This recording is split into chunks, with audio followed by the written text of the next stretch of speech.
आप कहते हो कि मंदिर से जाते समय नंदी के कानों में कहकर चले जाओ। बैठिए बैठिए बैठिए बैठिए। बहुत सुंदर प्रश्न है आपके, बहुत भाव से और आनंद से आपने करा, और जनमानस के कल्याण के प्रश्न है ये, केवल आपके लिए नहीं है, ये सबके लिए इतने जोरदार प्रश्न है। जो गलती भी करते होंगे तो उसको सुधार सकते। आपने कहा कि नंदी के कानों में कहना चाहिए। लोग हंसते हैं, कहते हैं बताओ वो नंदी के कानों में भगवान को कहना चाहिए। वैसे तो हम आपको एक बात बता दें कि दुनिया के लोग किसी दूसरे धर्म की कभी हंसी नहीं उड़ाते। दुनिया के लोगों को दूसरे का धर्म अच्छा लगता है। दुनिया के लोग सबसे ज्यादा हंसी उड़ाते हैं तो हमारे सनातन धर्म की ही उड़ाते हैं, और उसे खुद उड़ाते हैं, दूसरा उड़ाने वाला नहीं होता। दूर के ढोल हमें समझ में आते हैं, उसका धर्म हमें समझ में आ गया, उनका क्या है, ऐसा है, आओ कुछ नहीं, उनके धर्म में ऐसा है, कितना आनंद हमें दूसरे के धर्म में लग रहा है, और हमारा सनातन धर्म हमको बुरा लगता है, हमारे सनातन धर्म हमें बुरा लगने लगा। अरे भाई, लोग कहते हैं कि नंदी के कान में कहते हो, ये कोई हमारे पुराणों में या शास्त्रों में लिखा है? भगवती बहन साहू, आपको धन्यवाद देना चाहूंगा के अंतर्गत चाहे उपाय जो बताए जाते हैं कि बेलपत्री ऐसे चढ़ाना, काली मिर्च ऐसे चढ़ाना, चावल ऐसे चढ़ाना, धतूरा का क्या महत्व है, शमी के पत्ते का क्या महत्व है, बेलपत्री के पत्ते का क्या महत्व है, ये जितनी भी बातें बताई जाती हैं ये सब पुराण के अंतर्गत से बताई जाती है। अब दुनिया के लोग इसको चाहे टोटका कह दें, चाहे दुनिया के लोग इसे टोना कह दें, पर पुराण से हटकर कुछ नहीं। और आप लोगों को अगर बोला है कि नंदी के कान में कहकर भगवान शंकर के मन में बात पहुंचे, तो ये क्यों कहा, तो ये भी हमारी शिव महापुराण में लिखा है, जलंधर के चरित्र में। कोई आपसे कहे कि नंदी के कान में बोलने से क्या होता है, ये जलंधर का चरित्र कह रहा है। मां पार्वती जी का हस्त कमल पकड़कर जलंधर लेकर जाने लगा।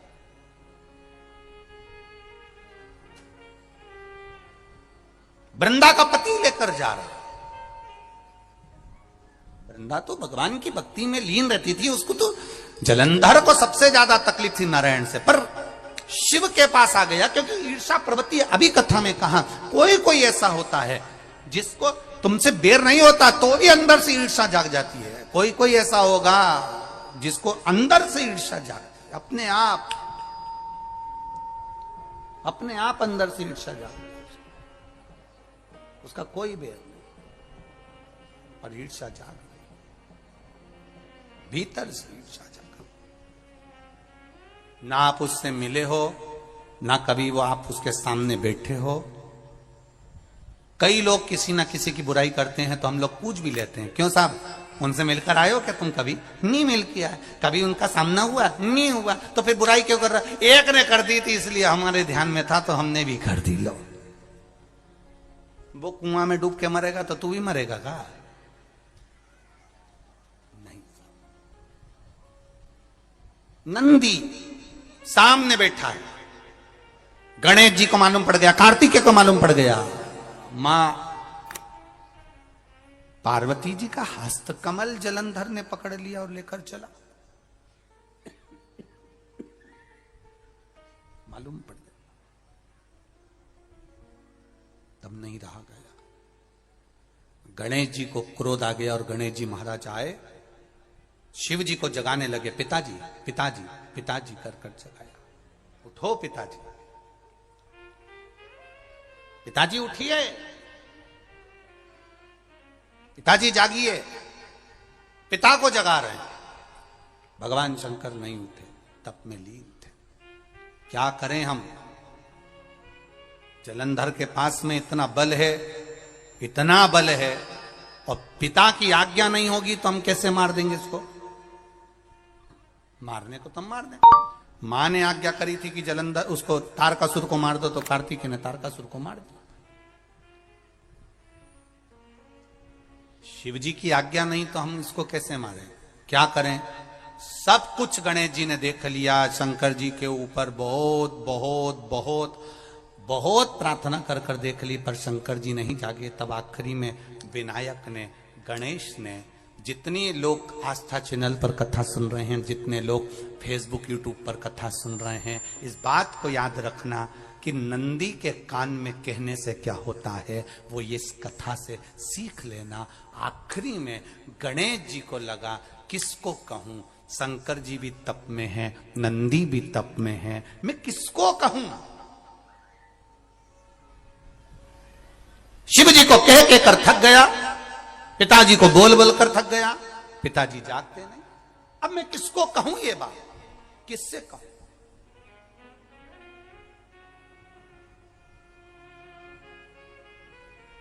विनायक गए सीधे अब नंदी के पास में। नंदी भी तप में लीन थे, शंकर जी की ओर मुख था, शंकर जी की ओर मुख था। गए और जाकर तुरंत विनायक ने नंदी के कानों में जाकर कहा, नंदीश्वर, मैया का हाथ पकड़कर जलंधर लेकर जा रहा है, पिताजी तप में लीन है, कृपा करिए ना। बस केवल नंदी के कान में कहा, गणेश जी दूर हट गए। नंदी के कान में कहा, शंकर जी के नेत्र खुल गए, शिव जी के नेत्र खुले। ध्यान देना जरा, इस शिव महापुराण की, आशुतोष शिव महापुराण की कथा, जो कथा यहां कही जा रही है, यह कथा पहले के चरित्रों में सुनने को नहीं मिली होगी। जरा ध्यान देना इस संवाद पर, जितने लोग आस्था चैनल पर, जितने फेसबुक यूट्यूब पर सुन रहे हैं। सनातन धर्म की हंसी उड़ाने वाले कह देते हैं नंदी के कान में कहने से क्या होता है, नंदी के सामने जाकर बोलने से क्या होता है, नंदी के पास बैठकर बोलने से क्या होता है, नंदी के पास बैठकर शंकर जी का मात्र दीदार करने से क्या होता है, दर्शन करने से क्या होता है। वो अच्छे से समझ लेना, जो लोग सनातन धर्म पर उंगलियां उठाते हैं वो अच्छे से समझ ले इस बात को।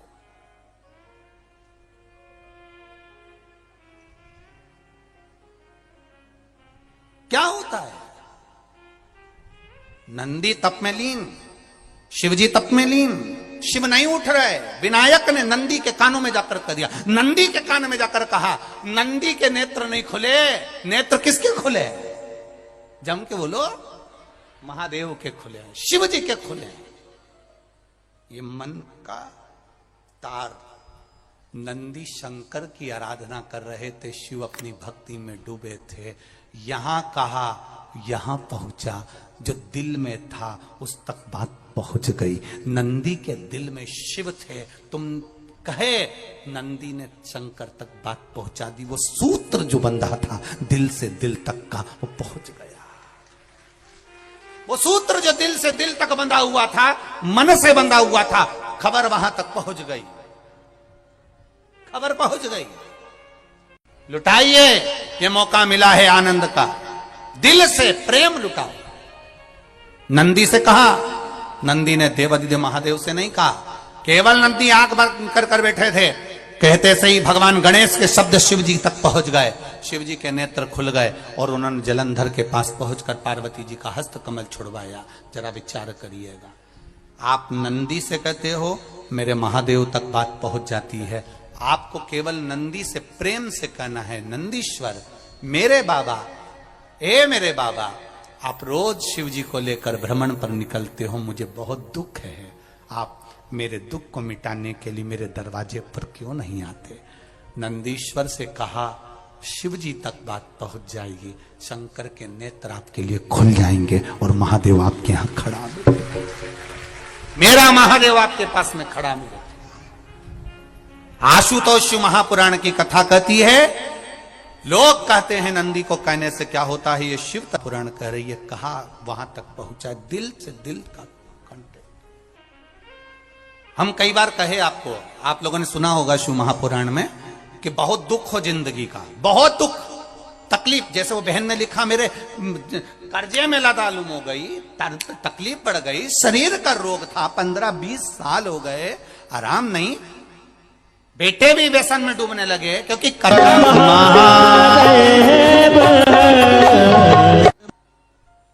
व्यसन में आदमी पड़ने लगा केवल टेंशन के चक्कर में। और आखिरी में हुआ क्या, शिव तत्व को जाना। आपसे भी निवेदन है, जब दुख की घड़ी अपार हो, समस्या बड़ी हो, बहुत तकलीफ हो, बहुत कष्ट हो। एक लोटा जल जब महादेव को चढ़ाने के लिए जाओ, चढ़ाकर 2 क्षण मंदिर के अंदर नंदी के पास 2 क्षण बैठकर मेरे महादेव को निहारना, अपने दिल की बात उसके पास में बैठकर नहीं भी कहोगे ना, तो नंदी के पास मात्र बैठ भी गए, उस नंदीश्वर के पास मात्र बैठ गए, तो वो तुम्हारे दिल की बात समझ जाएगा।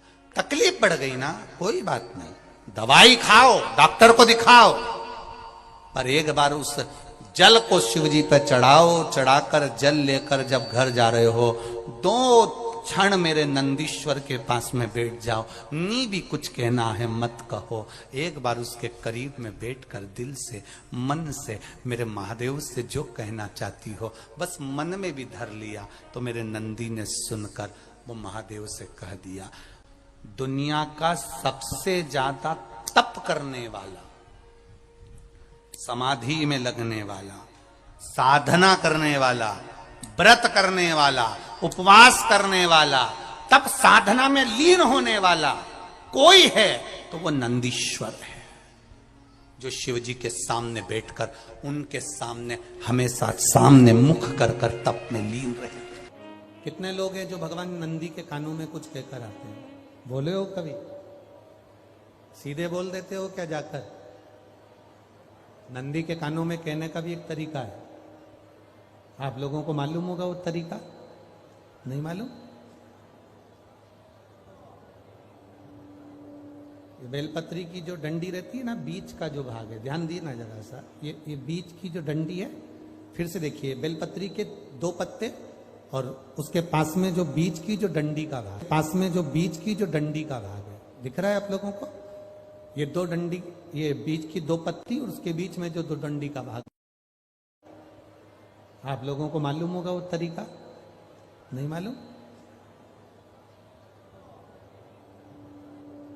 बेलपत्री की जो डंडी रहती है ना, बीच का जो भाग है, ध्यान दिए ना जरा सा, ये बीच की जो डंडी है, फिर से देखिए, बेलपत्री के 2 पत्ते और उसके पास में जो बीच की जो डंडी का भाग है, दिख रहा है आप लोगों को? ये 2 डंडी, ये बीच की 2 पत्ती और उसके बीच में जो 2 डंडी का भाग होता है। जब हम देवाधिदेव महादेव से कोई बात कहने वाले होते हैं ना, कि बाबा बहुत दुखी हूं, बाबा बहुत तकलीफ चल रही है, बाबा मैंने एक कंपटीशन एग्जाम में परीक्षा दी है, बाबा मेरे जीवन में ये तकलीफ हो रही है, बाबा, तब इस बेलपत्री की जो ये डंडी होती है, इस उंगली से, इस अंगुष्ठ से इस डंडी को पकड़ा जाता है और बाबा के कर्ण में कहने से पहले ये हाथ को नंदी के ऊपर रखकर फिर हम बाबा के नंदी के कानों में कहते हैं और चलते समय इस बेलपत्र को अशोक सुंदरी की जगह पर चढ़ाकर वापिस सजाते हैं। देव अधिदेव महादेव को पार्वती की बात मानना ही पड़ती है और वो कहना ही पड़ता है। ये बेलपत्र की महत्व है। ये जितना फल एक बेलपत्र की पत्ती में, उतना की उतना फल हम आपसे फिर कहेंगे। कभी मौका मिल जाए जिंदगी में, कभी तुम्हारे जीवन में अगर मौका मिले और कहीं बेलपत्री का वृक्ष मिल जाए जिसकी छांव तुम्हारे ऊपर पड़ रही हो, तुम्हारे ऊपर अगर बेलपत्री की छांव पड़ रही हो, उसके नीचे बैठकर कभी मौका मिले, एक बेलपत्री का पत्ता मात्र रखकर आप शिव जी का नाम लेकर जल भी अगर समर्पित कर रहे हो ना, तो वो 12 ज्योतिर्लिंग को जल चढ़ाने के बराबर फल प्रदान कर। एक बेलपत्री का पत्ता, एक बेलपत्री का वृक्ष, एक बेलपत्री के वृक्ष की छांव हमारे जीवन को कृतार्थ कर देती है, धन्य कर देती है, कृतार्थ। तो जिस जगह पर नंदी मेरे मंदिर के बाहर बैठा रहेगा,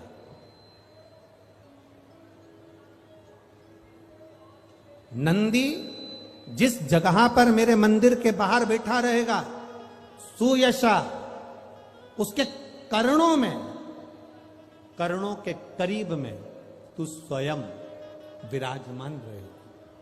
सुयशा, जब कोई नारी, जब कोई पुरुष, जब कोई बच्चा, जब कोई बुजुर्ग जब कोई भी संसार सागर में रहने वाला मानव मेरे मंदिर में आएगा और नंदी के कान में कुछ कहकर जाएगा, तब तू उसको सुनकर मां पार्वती से कहेगी। और पार्वती जब मेरे साथ प्रतिदिन प्रदोष काल में, प्रदोष के समय, शाम के समय भ्रमण पर जब पार्वती मेरे साथ जाएगी, तो पार्वती मैया जिसके सामने नंदी को रोक देगी, मैं उसके ऊपर कृपा करते हुआ चले जाऊंगा। ये हमारा भाव शिव महापुराण की कथा बना। तो शंकर जी के मंदिर जाते हैं तो आप जब वापिस लौट कर आते हैं तो नंदी के कान में, जब हम नंदी से कुछ कहते हैं, आप लोग जब वापिस लौट कर आते होंगे तो नंदी से कहकर आते होंगे ना कुछ ना। तो जब हम नंदी से कुछ कहकर आते हैं, आपने देखा होगा कई लोग नंदी के कान में कुछ कहते हैं, फिर नंदी का जो सींग होता है उस सींग के बीच में से शिवलिंग का दर्शन करते हैं। तो नंदी को जब कोई बात कही जाती है, नंदी से जब कुछ कहा जाता है कि हमारी बात शिवजी तक पहुंचाना, तो उसमें सबसे पहला अगर नाद करा जाता है नंदी के कानों में, तो ओम का नाद करा जाता है। आप सीधे जाकर अगर कहेंगे नंदी को कि हमारी ये बात है, आप वहां तक पहुंचा देना, तो नंदी उस बात को कहे चाहे नहीं कहे, पर जब आप नंदी के कान में ओम कहने के बाद में अपने हृदय की बात कहते हैं, तो जैसे एक पत्र आपने भेजा और पत्र को तुमने लिफाफे के अंदर रख दिया, रखने के बाद में तुमने एड्रेस भी लिख दिया, समझ लेना बहुत अच्छे से। एड्रेस लिखने के बाद में तुमने अपना मोबाइल नंबर भी लिख दिया, सब कुछ कंप्लीट कर दिया। अब इस लिफाफे को तुमको भोपाल भेजना है सागर से, और तुमने ले जाकर इस लिफाफे को डाकघर के डब्बे में डाल दिया। लिफाफा जाएगा, जम के बोलिए, एड्रेस पूरा लिखा है, पीछे तुम्हारा नाम भी लिखा है, मोबाइल नंबर भी लिखा है, सब कुछ लिख दिया, पर लिफाफा जाएगा नहीं। क्यों नहीं जाएगा? क्योंकि उस पर टिकट चिपका नहीं है। 15 पैसे का, 10 पैसे का, 25 पैसे का, या 1 रुपए का, या 2 रुपए का, उस पे अगर कोई टिकट चिपका होता, फिर आप उसको डालते तो जाता कि नहीं जाता? चले जाता। ये ओम सनातन धर्म के अंतर्गत जितने भी मंत्र होते हैं, जितने ब्राह्मण मंत्र का उच्चारण करते हैं, जितने ब्राह्मण मंत्र पढ़ते हैं और मंत्र का उच्चारण करते हैं, उसमें ओम का नाद क्यों करते हैं? क्योंकि ये हमारे श्लोकों को, हमारे शब्दों को, हमारे दिल की बात को टिकट का काम कर कर परमात्मा तक पहुंचा देता है। ये ओम अक्षर, ओम शब्द, ओम नाद। कभी कभी बेलपत्र देखना, जब बेलपत्र आप समर्पित करते हैं तो ऊपर वाली जो पत्ती होती है उस पे ओम लिखते हो। कई किसी को लिखते हुए देखा होगा, चंदन से, पीले चंदन से, लाल चंदन से। सबसे मूल 3 पत्तियों में बीच वाली जो पत्ती उस पे ओम लिख दिया, फिर इधर वाली में लिख दिया नमः, इधर वाले में लिख दिया शिवाय। कभी आपने देखा कि इधर वाली पत्ती में ओम लिखा हो, इधर में नमः लिख दिया हो, इधर में शिवाय लिख दिया? नहीं, लिखने वाला लिखेगा, क्योंकि जो विद्वान होता है, चतुर होता है, जिसमें विद्वत्ता होती है, वो सबसे ऊपर वाली पत्ती में ही ओम लिखेगा, क्योंकि उसको मालूम है ये ब्रह्मा है, ये विष्णु है और ऊपर शिव है। इन दोनों का समावेश ओम में है, इसलिए वो सबसे पहली पत्ती में ओम ही लिखता है।